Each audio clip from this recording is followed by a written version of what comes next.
Hello, everyone. It's me, Bobbie D, and today is Tuesday, and we always have our Tuesday Talks on Tuesday, right? Well, Tuesday Talks is sponsored by none other than Vibrant Souls Health and Wellness. Find them on Instagram, and if you would like any of their amazing products, you can email them at vibrantsouls@gmail.com. Now, we're going to get right to it. We're going to back it up a little bit when I come back.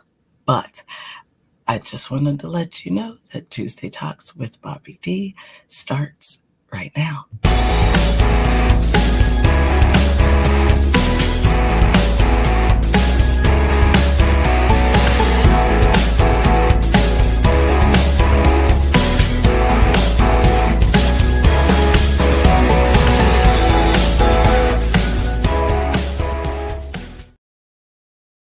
There we go. Well, the reason why I said we're going to back it up a little bit, just a little bit, is we're going to back it up to yesterday. That's right. Yesterday was Martin Luther King Jr. Observance Day, and it was his actual birthday. Martin Luther King Jr. would have been 99 years old yesterday. Is that not amazing? Unfortunately, he was assassinated, as we all know, and he died at the age of 39. I hope I'm saying that correct. I do believe that is correct. I do believe that's correct. Oh my goodness. You know me, I always like to check my sources just to be sure. We're going to do that right now, just to be sure, because I always told myself to believe that I saw it at one point that he was 39. So let's just check our sources to be sure. Yes, he was 39 when he passed. And it's interesting because they're saying he would have been 99. He would have been 99? No, he couldn't have been 99 because he was born in 1957. So he couldn't have been 99. So that information was incorrect. See, that's why you always have to check your sources. At any rate, had he lived, this is what brought me to thinking about this. Had he lived, I often wonder what he would think about the nature, the way the world is today. I wonder if he would be proud, if he would be saddened by some of the things that are happening nowadays. Would he be perplexed?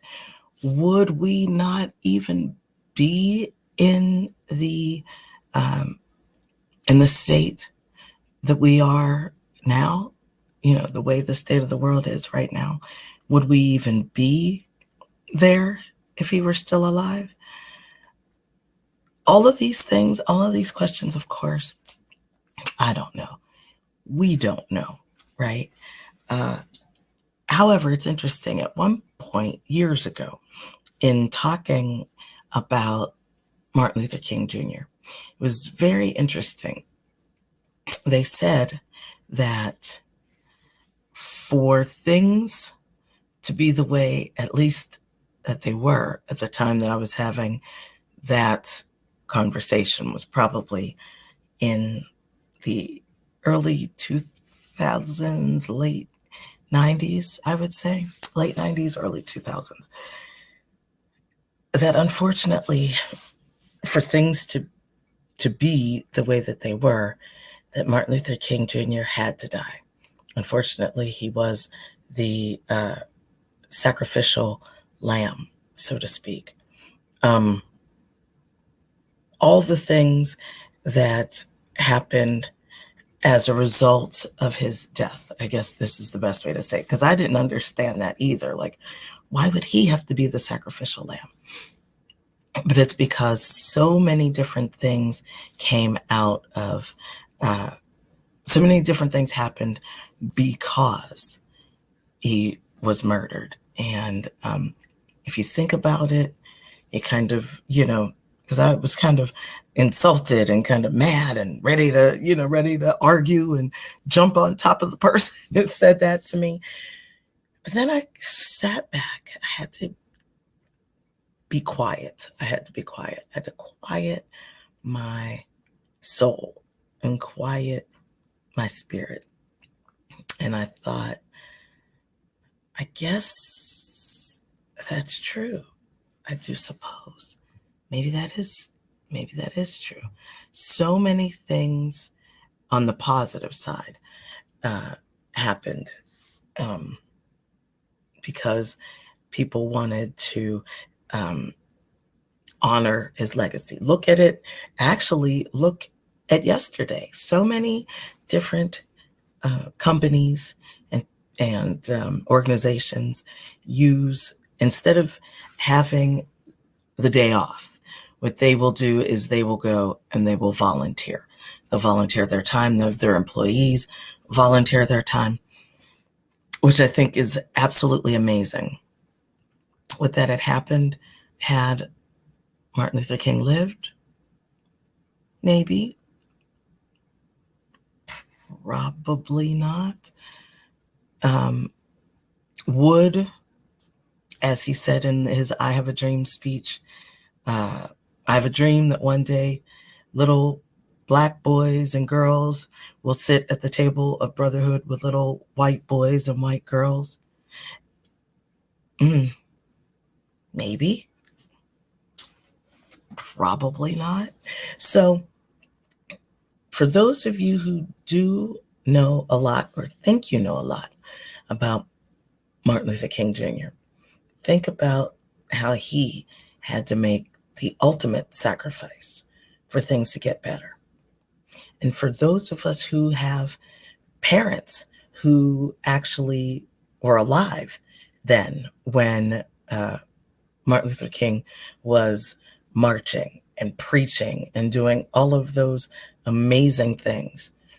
And, those of us who have parents that were, teenagers and younger at the time, even getting involved with all of the protests and things like my own. Be proud of what they did. Be proud of their part in history, and don't let it go in vain. This is going to sound terrible. It's going to sound harsh, and it's going to sound a bit not pretentious, maybe a little judgmental, but I feel like because our parents fought so hard and things were going so well, so beautifully even, I feel like my generation may have dropped the ball. And therefore, things are now flipped upside down.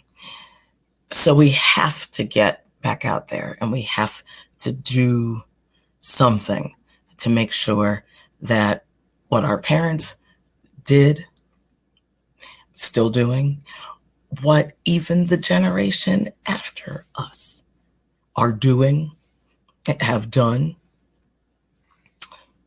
let's bridge that gap, because our parents and our children and even their children, right, are and have fought for freedom and fought to make the world a better place and fought for equal rights across the board. Let's do what we need to do to make sure that Martin Luther King Jr.'s dream stays alive. And unfortunately, it looks like we're going to have to keep on fighting because, as I said, my generation thought everything was cool and we didn't have to go through what our parents went through, because our parents went through what they went through because they didn't want us to go through it. And we didn't. We didn't have to go through a lot of the things that our parents went through and our grandparents went through and our great-grandparents went through. But we kind of dropped the ball a little bit, if you think about it. We did. We did. I'll admit it. I'll admit it. When I saw things blowing up during the pandemic, I said, oh, it's our fault. It's our fault. But the younger generation, they're fighting causes. They're woke, more woke than we were, and we are. God bless them. So our parents and our children, so our parents' grandchildren, they're right there together. They're fighting together. The young people are doing the same things that our parents did to make the world a better place, maybe even try to make it better. And their kids are going to have to continue the fight, and their kids are going to have to continue to fight, and their kids, because we should never stop. We should never stop. Keep the faith. Keep it going. Don't give up. Keep that in mind. Thank you so much for joining me today. Make sure you click like, share, and subscribe if you enjoyed this content. And if not, that's okay. Understand, today was a little deep for an early morning, but you could find other content across our YouTube channel, the CCI Radio Show. Please make sure that you like, click, share, and subscribe to all of it. Okay, to all of it. Because you never know. You never know what you might find. Okay, you never know. So thank you so much for joining me. I hope you had the opportunity to volunteer, or at the very least, as I always say, try to watch the I Have a Dream speech. Try to watch the If I Had Sneezed speech. Oh, unbelievable. We'll talk about that at another time. Unbelievable. Or Martin Luther King Jr.'s final speech.